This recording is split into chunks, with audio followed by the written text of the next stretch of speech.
When Square Enix announced Final Fantasy VII Remake so many years ago, fans didn't know they would be waiting for so long. The first game was a long time coming, but Final Fantasy VII Remake was beloved by many fans at launch and eventually expanded with the Final Fantasy VII Remake Intergrade chapter. When Square Enix announced a special 25th anniversary event for the franchise, many hoped the long-awaited official reveal of the second part would be there.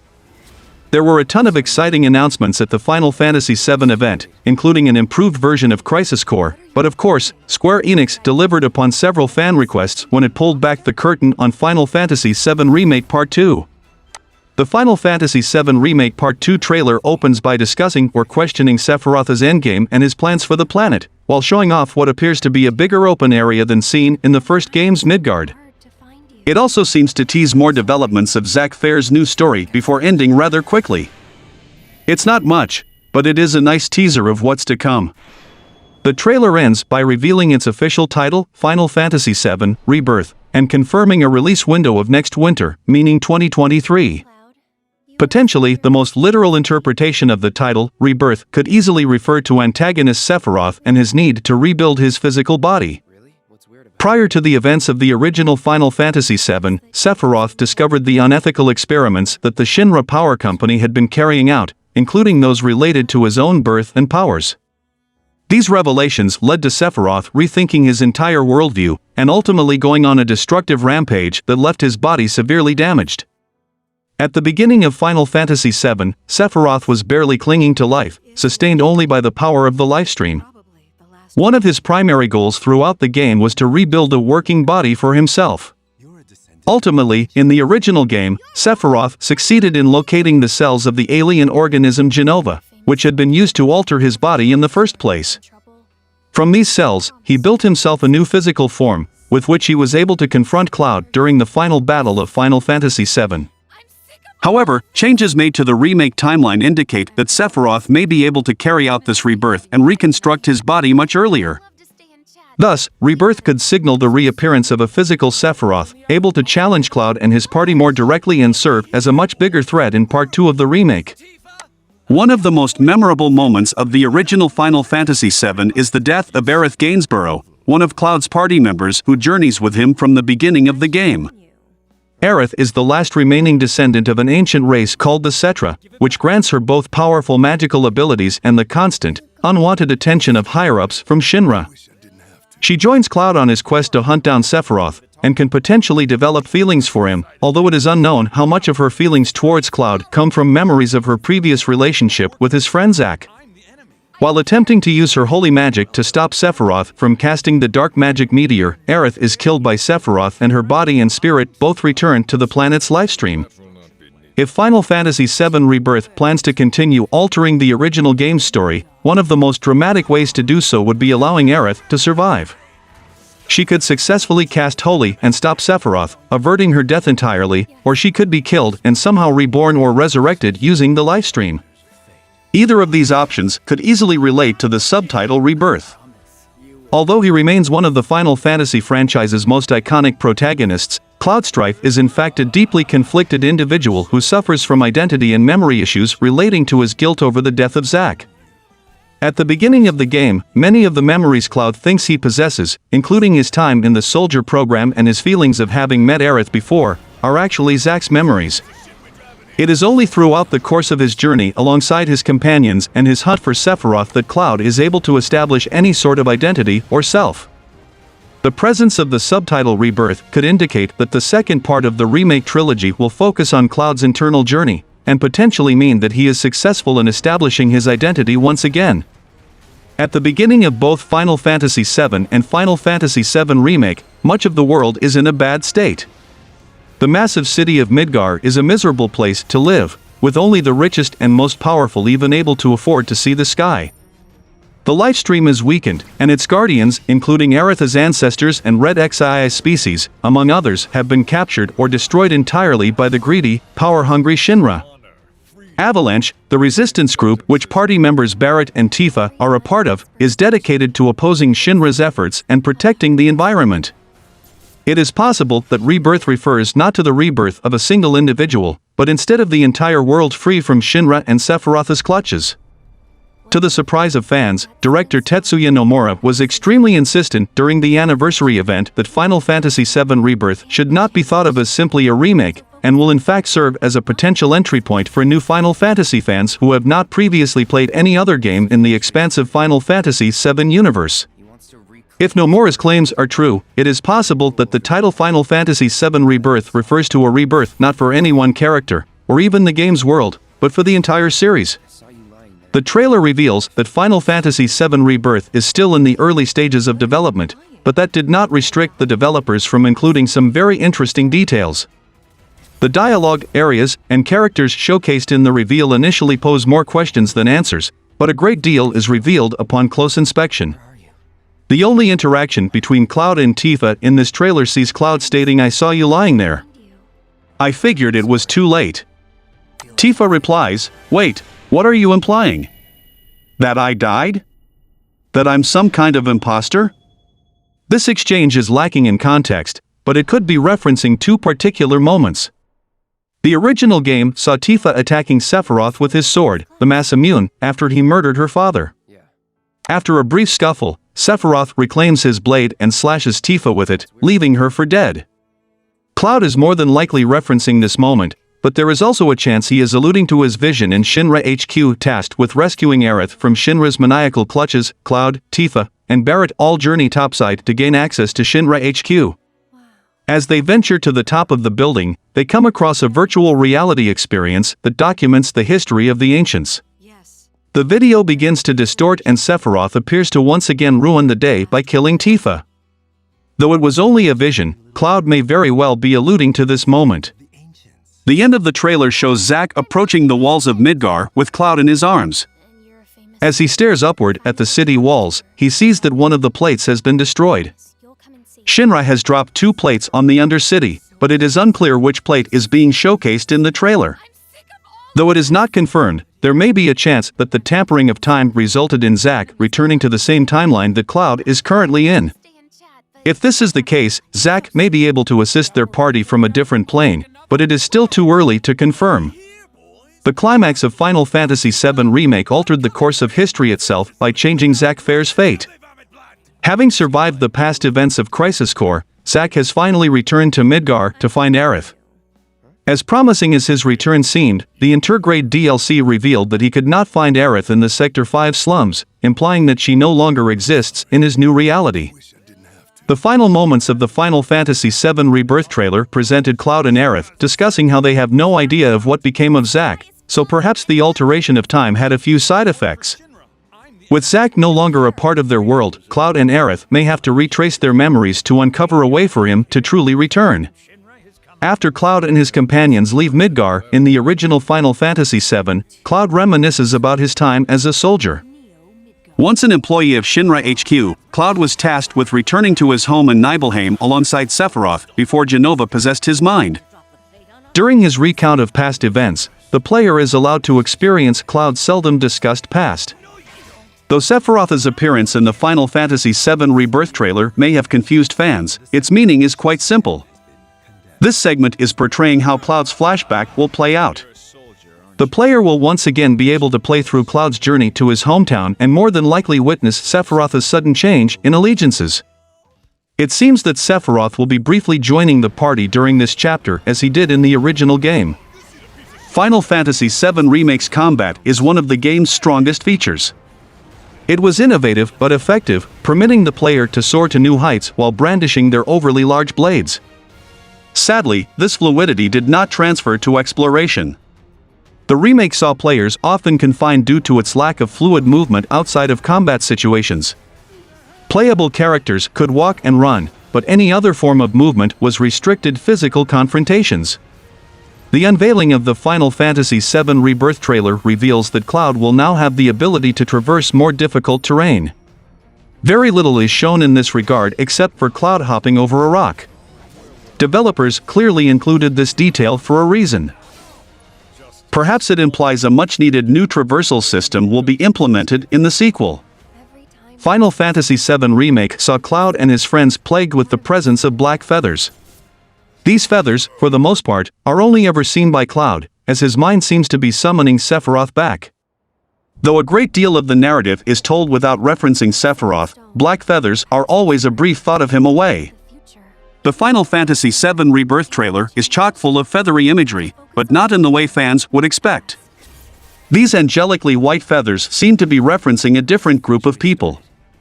It could be a subtle hint to the return of Angeal and Genesis from Final Fantasy VII Crisis Core, as they are both known to possess blindingly white wings. If Zack is capable of returning in this new future, perhaps his fallen comrades are too. The unspoken line "what is fact and what is fiction" may be alluding to the distorted timeline cloud created during the climax of Final Fantasy VII Remake. Defeating the Harbingers has created something of a time paradox, thus blurring the lines between reality and fabrication. If anything specific is being referenced by this line, it is more than likely the return of Zack Fair. Having died before the events of the game, Zack's return may be damaging the flow of time or bringing it to a halt entirely. It may be impossible for Zack's life to continue in the real world, so perhaps his existence is confined behind the gates of fiction. Zack will be a major character in Rebirth, but the reason for his presence is far from clear. The manner in which Zack was ruthlessly gunned down in Final Fantasy VII was pretty heartbreaking to watch. However, given the ending of the first game and the shots shown in the trailer, it can be surmised that Zack is actually alive in this iteration of the story.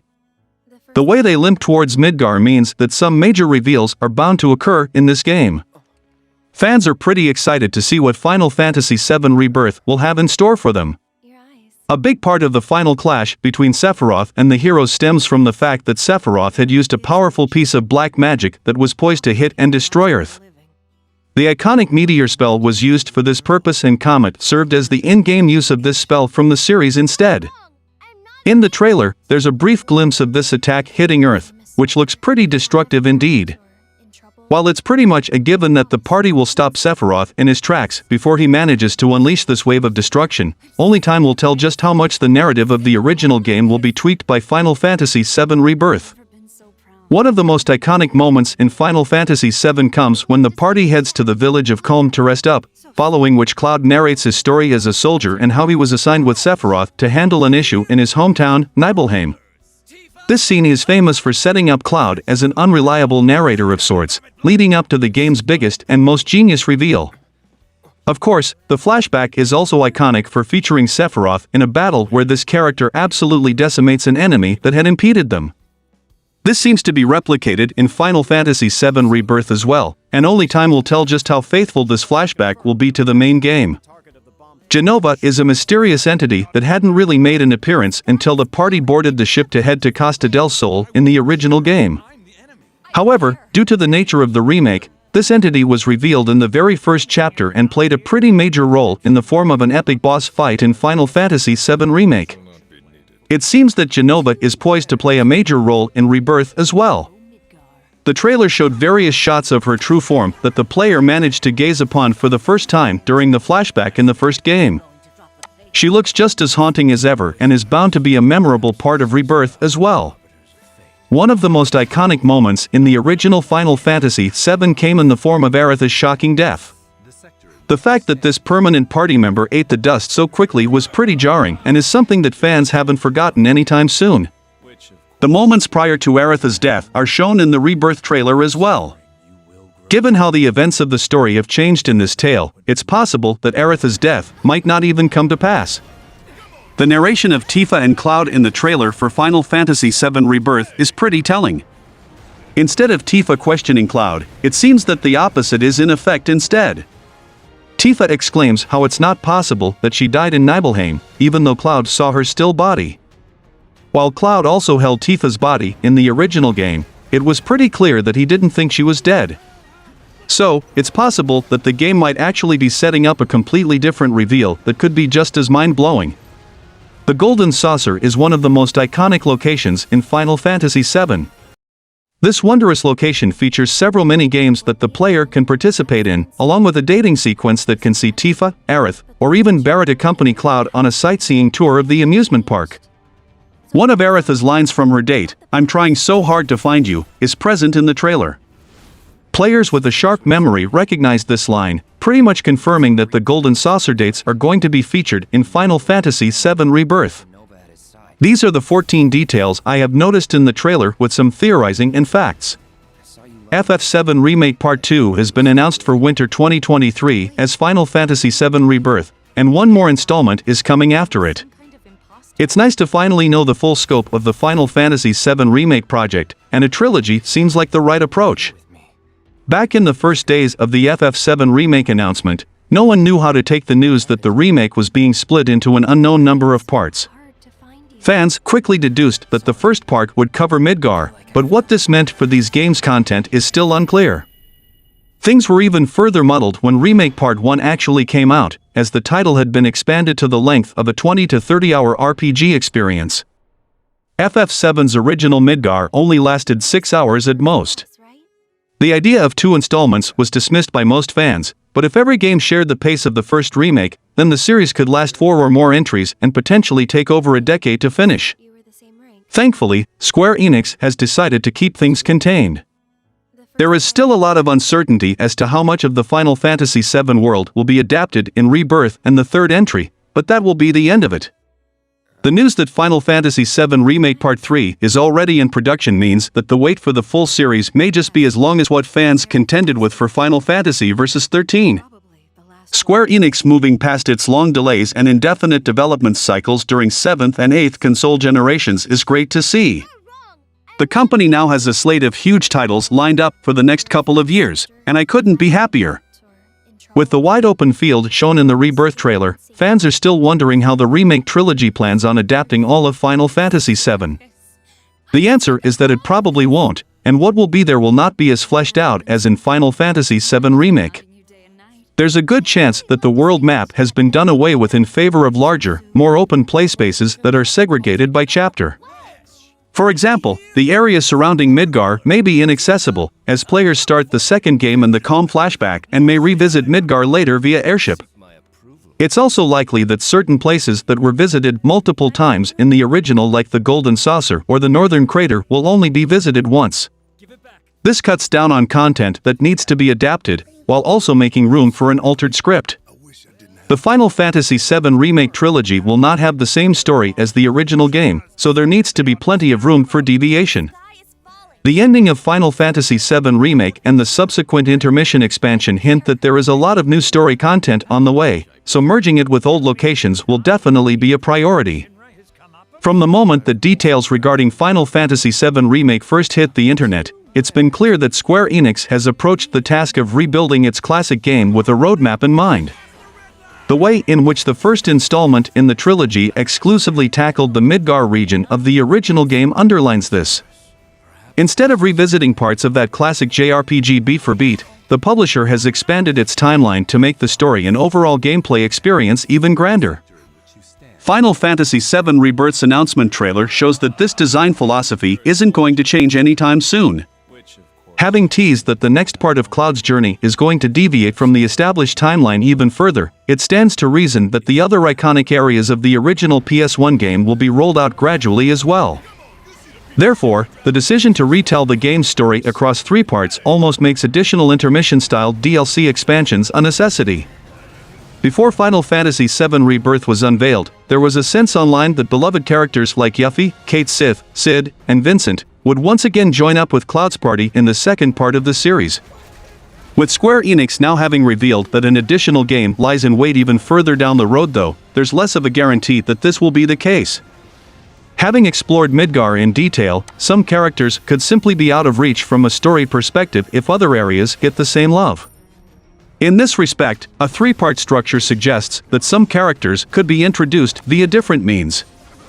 Adding heroes into the mix via intermission-style DLCs, similarly to Yuffie, would be a great way to get players up to speed with their respective stories. This would not only make the approach to the final game flow more organically, it would also allow Square Enix to tackle Rebirth's own narrative without having to worry about fitting every piece of the puzzle into the picture. In a lot of respects, Final Fantasy VII has grown so big that it's almost become its own separate entity away from the franchise's other mainline installments. The creation of Crisis Core Final Fantasy VII Reunion suggests that Square Enix is fully aware of this phenomenon. If anything, the publisher seems to be set on making the distinct corner of the series even bigger going forward. Additional expansions that fit neatly into the gaps within the trilogy would be the perfect way for it to continue down this path. Even though Yuffie has been a beloved part of Final Fantasy VII's lore since 1997, it's just as fair to say that the intermission DLC spotlighted in Intergrade pushed her characterization to all new heights. With a 3-part narrative arc on the cards for the game's modern reimagining, there's going to be even more scope for Square Enix to give other characters the same spotlight treatment, whether they're established favorites or newcomers to Final Fantasy VII.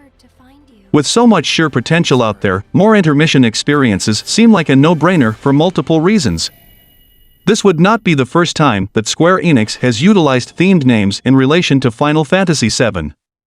The previous collection of spin-off titles, generally referred to as compilation of Final Fantasy VII, include the film Advent Children, the prequels Before Crisis and Crisis Core, and Dirge of Cerberus, a shooter spin-off starring Vincent Valentine, an optional party member from the original game.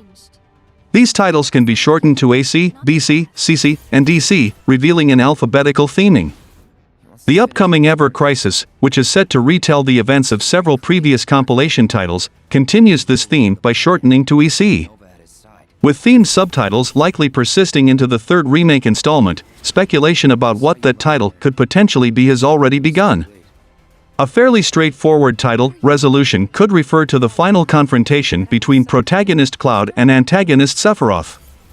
Cloud and Sephiroth have an extremely personal connection, as both are connected to the Shinra Corporation and its soldier program. Driven mad by the discovery of the terrible experiments Shinra has carried out on himself and the other soldiers, Sephiroth has become a terribly vindictive figure that openly torments Cloud with painful memories of the latter's past failures.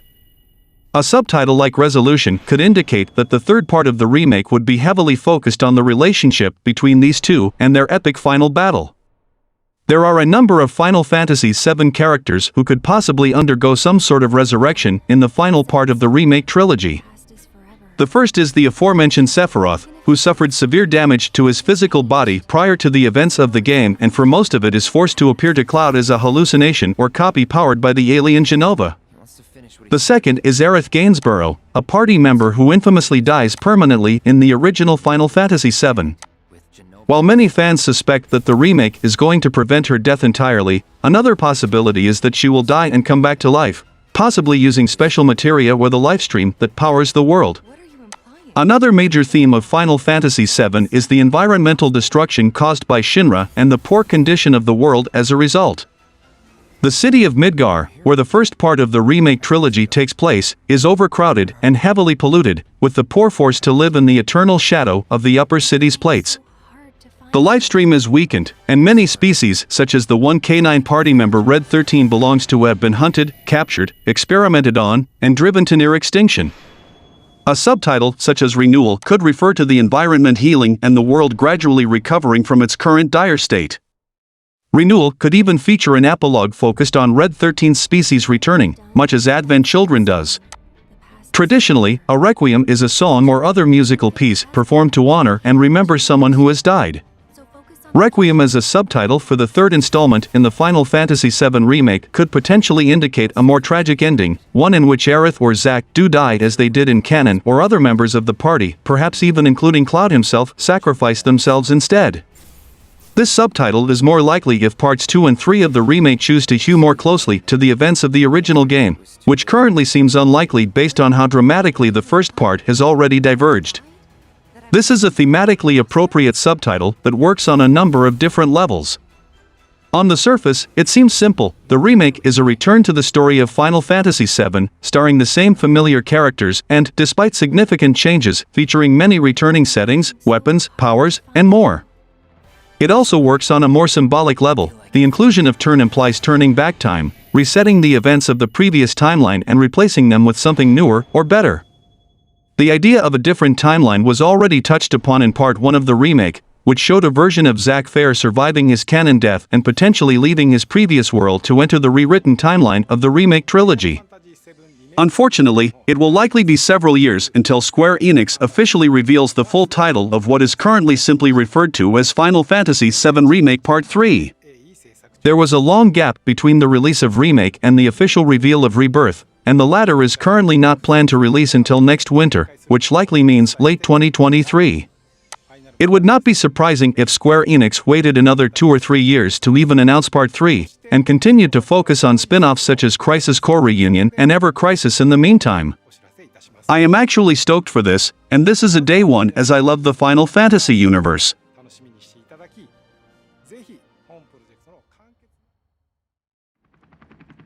Even though there are plenty of role-playing games out there that earn huge followings, there aren't many that have managed to obtain the same popularity that Final Fantasy VII has specifically. For the last 25 years, the story of Cloud and his companions has captivated players, and players have waited quite a while for news on the next Final Fantasy VII Remake title. While fans finally have an idea of when they can continue their adventure in FF7R, they had another big surprise. Crisis Core Final Fantasy VII is being remade, actually remastered at last. Crisis Core Final Fantasy VII was a game on the PSP that was released to celebrate FF7's 10th anniversary in 2007. It let players experience the story of just what happened to Cloud Strife and Zack Fair through Zack's perspective as he learned various truths about the Shinra Corporation and Sephiroth's ties to Jenova. The game hasn't been re-released in any form since its first launch and was notably absent on PS Plus Premium's downloadable library. As part of the FF7 25th anniversary celebration livestream, series loyalists were in for an unexpected surprise as Crisis Core is being remade after being left on the PSP for roughly 15 years. To make the surprise even better for fans, those interested won't have to wait long as the newly titled Crisis Core Final Fantasy VII Reunion is due to release sometime this winter. This updated version of CCFF7 comes with brand new voice acting using the new Final Fantasy VII Remake cast, with new 3D models and graphics to improve the experience. However, it seems as if old CGI cutscenes from the PSP release have only been adjusted to fit the new voice actors, rather than redone in general. This may be due to graphical limitations with platforms such as the Nintendo Switch. Even with the game not being as graphically impressive as FF7 Remake, just the fact that Crisis Core is getting a second chance is great for fans. Since the game was left on the PSP for so long, there was no proper way for players to experience the title for years. It was one of the few compilations of Final Fantasy VII games to go without any sort of re-release, making this remaster rather overdue for quite some time. The timing for Reunion couldn't be better, as well, as once again, Crisis Core serves as a great anniversary title to celebrate the series. Not only will those who once played the title's original release get to experience it all over again, but now those who came in with FF7R will be able to see the story of Zack and Cloud for themselves for the first time. The significant Reunion subtitle, combined with the amount of effort going into revamping the old game, suggest that Crisis Core Final Fantasy May 7th be more relevant to the ongoing remake than anyone currently knows. The first hint that something more is going on with Crisis Core is the new subtitle attached to it, Reunion. The term Reunion is significant in the lore of Final Fantasy VII, as it refers to the monster that resulted in Sephiroth creation. Discovered by Shinra in the northern crater, Jenova is an alien being that traveled to Gaia in the distant past. Jenova clashed with the ancient Cetra race, eventually being subdued at a great cost. Shinra believed that it had found the last surviving member of the Cetra race that would lead humanity to the Promised Land, and took her in for experimentation. It's unclear if Jenova's mind is still active, but her cells have proven to be immortal and capable of acting on their own.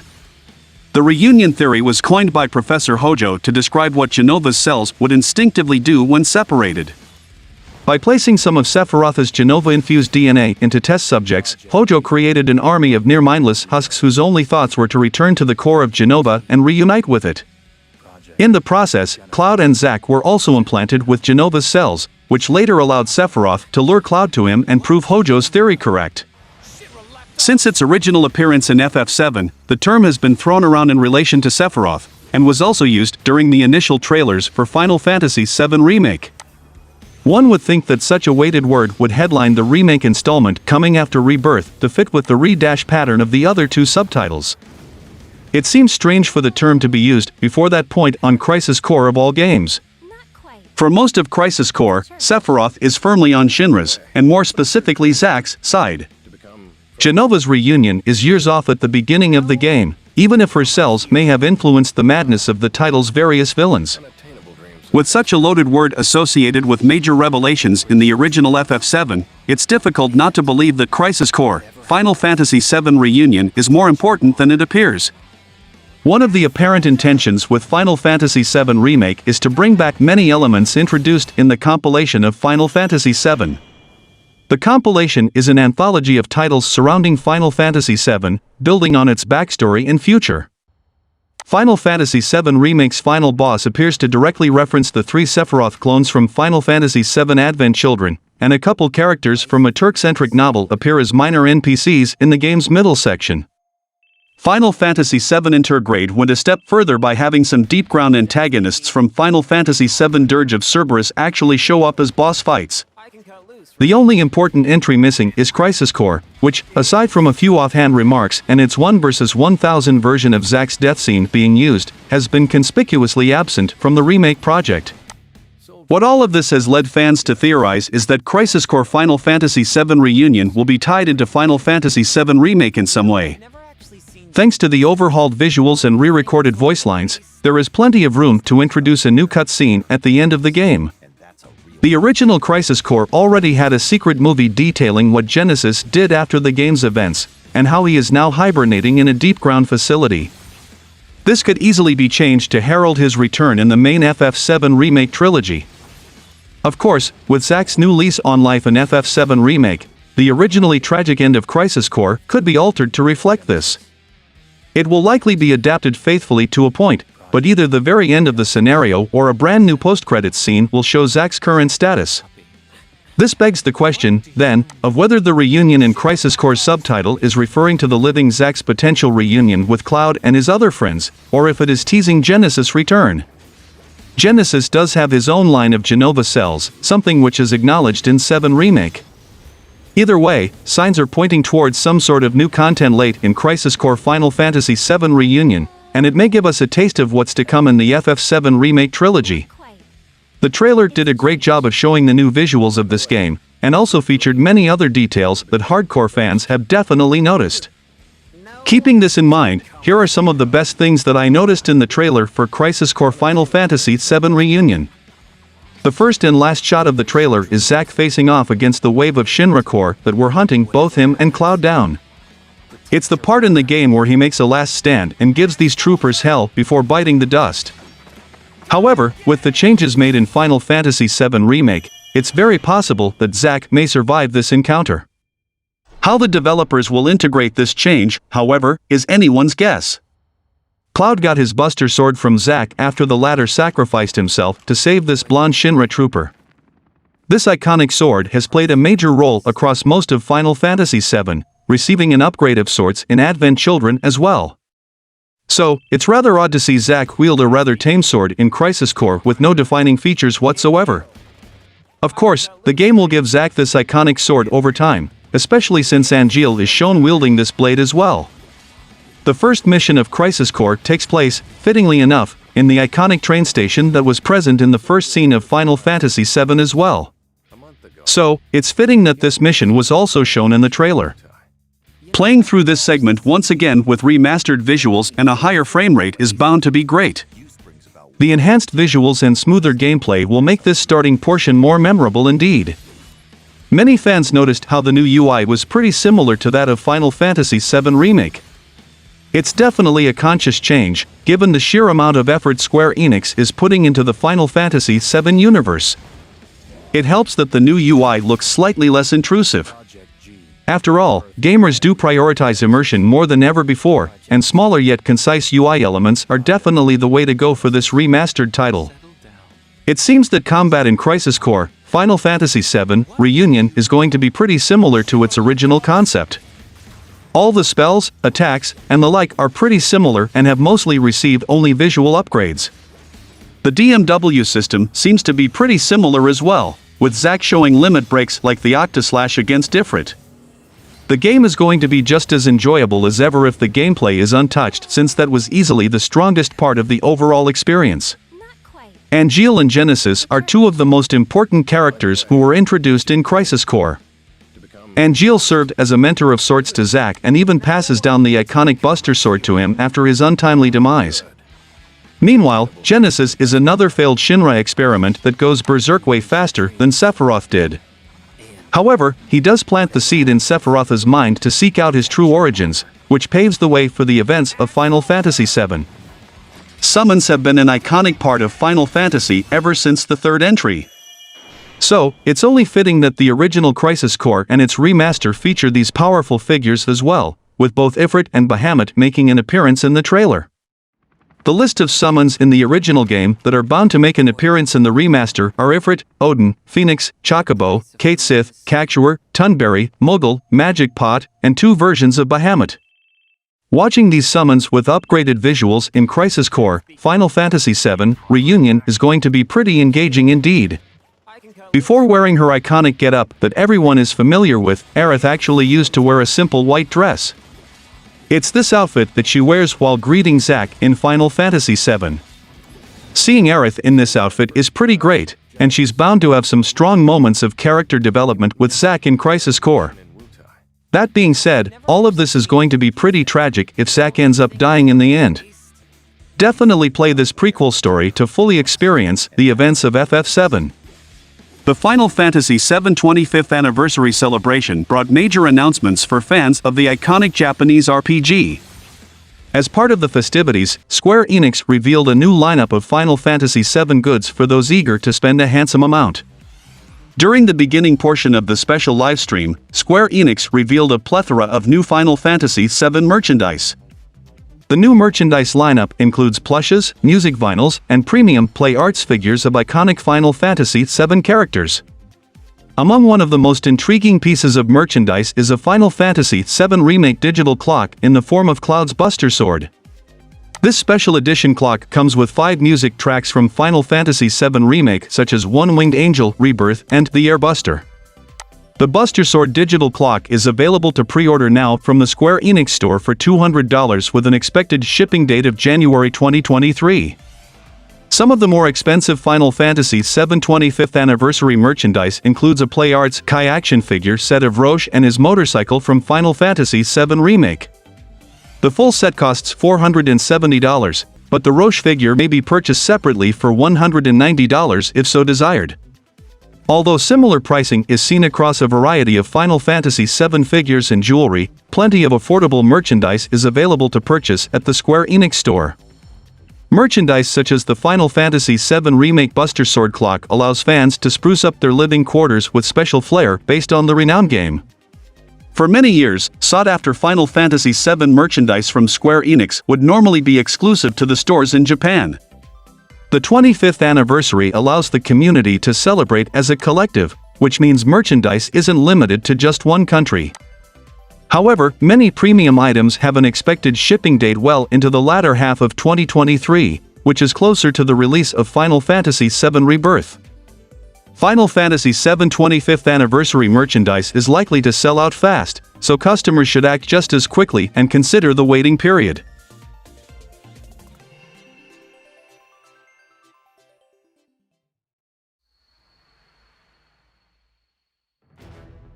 Final Fantasy VII Ever Crisis is an upcoming mobile game that functions as an episodic retelling of almost the entire Final Fantasy VII collection. Final Fantasy VII Ever Crisis was first announced last year after being heavily speculated, with plans of launching in 2022. After being relatively mum about the game for quite some time since the initial announcement, Square Enix finally dropped a new trailer for Ever Crisis, giving fans a closer look at its seemingly impressive battle system and console-like visuals. As seen in the new footage, Ever Crisis is played from a top-down perspective reminiscent of the original Final Fantasy VII while in exploration mode. The polygonal character design is still there, albeit a bit more modernized. Yet the major highlight seems to be when the game enters combat mode, mainly because of its graphics that look quite indistinguishable from the Final Fantasy VII Remake.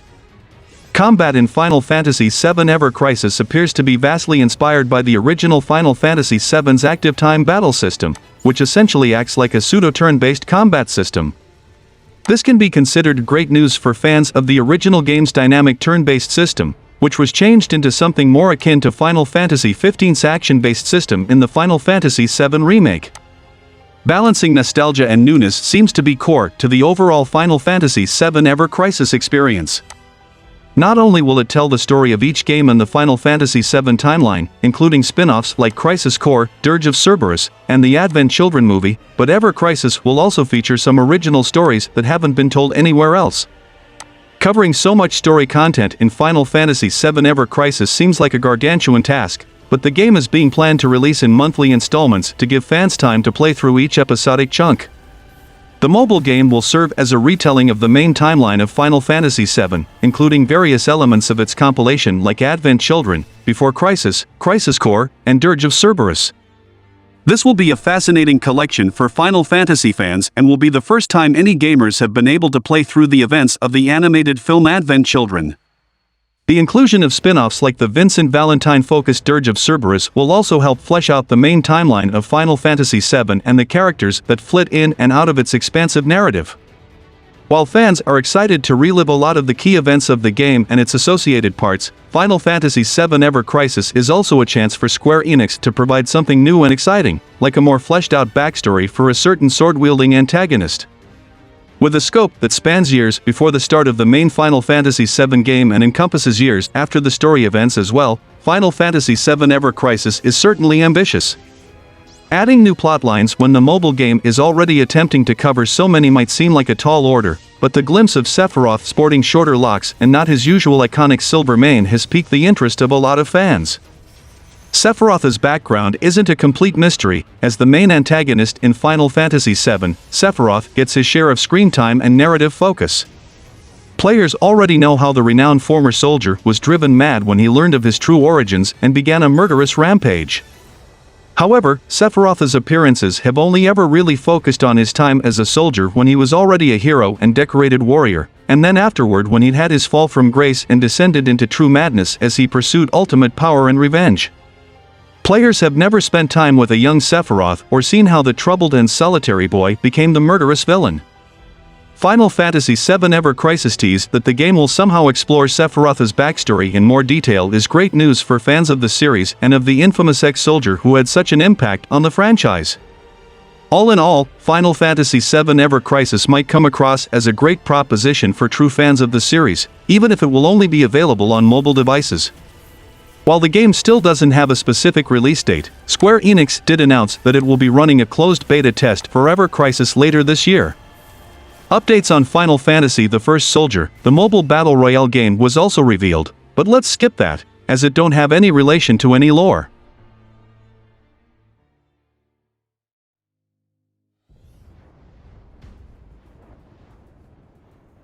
In the 35-year history of the Final Fantasy series, it's always been the guiding policy that each new installment has to be the very best game that the director at the time can put together, no matter how the game world, the characters, or the battle system might change. Because of this, gamers and Final Fantasy fans around the world have very different ideas of what a Final Fantasy game should be. There has been a lot of big news dropping for Final Fantasy fans in the past few weeks. The second part of the Final Fantasy VII Remake was shown off, and it was revealed that the project would have 3 major releases. At the June 2022 PlayStation State of Play as well, alongside some other exciting titles, Final Fantasy XVI got an explosive gameplay trailer, revealing more of the latest entry in the series to fans. Excitement has been running through the Final Fantasy online communities as they wonder how the story, characters, and gameplay will develop in this new iteration. Already, fans have figured out some details from the trailers, such as the belief that Joshua dies, leading Clive down a darker path in Final Fantasy XVI. Recently, the game's producer Naoki Yoshida sat down with IGN to discuss some more details on the game, including confirming that Final Fantasy XVI will not feature an expansive open world like Final Fantasy XV. To bring a story that feels like it spans an entire globe and beyond, we decided to avoid an open-world design that limits us to a single open-world space, Yoshida said. Instead, Square Enix decided to design Final Fantasy XVI with a focus on a set amount of explorable areas, similar to God of War, which was another game that was initially believed to have an open world but instead decided to give players different spaces separated by landscapes. This means that Final Fantasy may 16th not initially be as seamless as an open-world title, but according to Yoshida, this will give the upcoming game a truly global scale. It is likely that these areas will encompass Final Fantasy XVI's 6 realms, which were introduced to fans in an update last October. Each of Final Fantasy XVI's realms features a dominant, who holds the power to summon an icon that can level nations. This departure from open-world gameplay could help to make the realms and dominants feel more unique than, if the game design reflects its setting. Yoshida also stated that in extensive user research, it has been found that many younger gamers have never played a Final Fantasy game or have any interest in the series. To combat this, Yoshida and his team played a lot of games, especially taking inspiration from recent, AAA open-world RPGs. It isn't stated which open-world games Final Fantasy XVI will take influence from, but that should become clear when the game finally launches. The game will also take Clive through various stages of his life, including his teens, 20s, and 30s in what should be an epic tale consuming his entire life. Perhaps one of the most interesting reveals is about parties. Recent trailers have focused on Clive and his combat, leading many to think that Final Fantasy XVI wouldn't feature a party system at all. Yoshida wouldn't spill the entire beans, but speaking with IGN, it seems the answer is that FF16 does feature a party system, but not like past FF games. Past games traditionally depict a group accompanying the main character for most of the game. Final Fantasy XV's Noctis had Gladio, Ignis, and Prompto, while Final Fantasy XIII's Lightning had a whole group who came together. Yoshida did confirm that Final Fantasy XVI will feature party mechanics in some form, but also stated for most of his journey, Clive will be accompanied by one or more companions. In other words, it seems the party system has been scaled back and may depend on the period of his life and the game's story. It doesn't seem to be a consistent party, instead one of convenience, which makes sense given Clive's pursuit of vengeance in Final Fantasy XVI. They will participate in battle too, but they will be entire AI drive, meaning the player only has to focus on Clive. There will be banter between them, too, of course, but who and when party members join Clive has yet to be revealed. It should be noted that Yoshida would not confirm, one way or another, to IGN whether Torgal would be a companion. Torgal is the wolf pup scene in the first Final Fantasy XVI trailer, and all Yoshida said about it is that fans will have to wait and see. He did also confirm that more info on Final Fantasy XVI's parties will come relatively soon, and to be able to transform into summons instead of summoning them. Square Enix will reveal a new Final Fantasy XVI trailer sometime this fall, perhaps at a big PlayStation Showcase event or something like that, but these new details should fuel fans for a while. Yoshi P also commented on the power of the PlayStation 5, able to process too much details and content in a fraction of a second. Two major Final Fantasy franchise entries will release within 6 or so months of each other, making 2023 not just a great year for games in general, but an especially great year for Final Fantasy fans. It should be noted that anything can happen in game development, and it's possible one if not both of these games could be delayed out of their windows. The good news, however, is that Final Fantasy XVI is nearing the end of its development, and the more polish, the better. It's not certain how far along in development Final Fantasy VII Rebirth is, but should all things go as planned, it'll be a year worth remembering. And that's all for the video, guys. Like and share the video for a greater audience. Comment your thoughts on the topics, and donations are always appreciated. Subscribe to the channel and click the bell icon, and until then from SMPV, it's goodbye.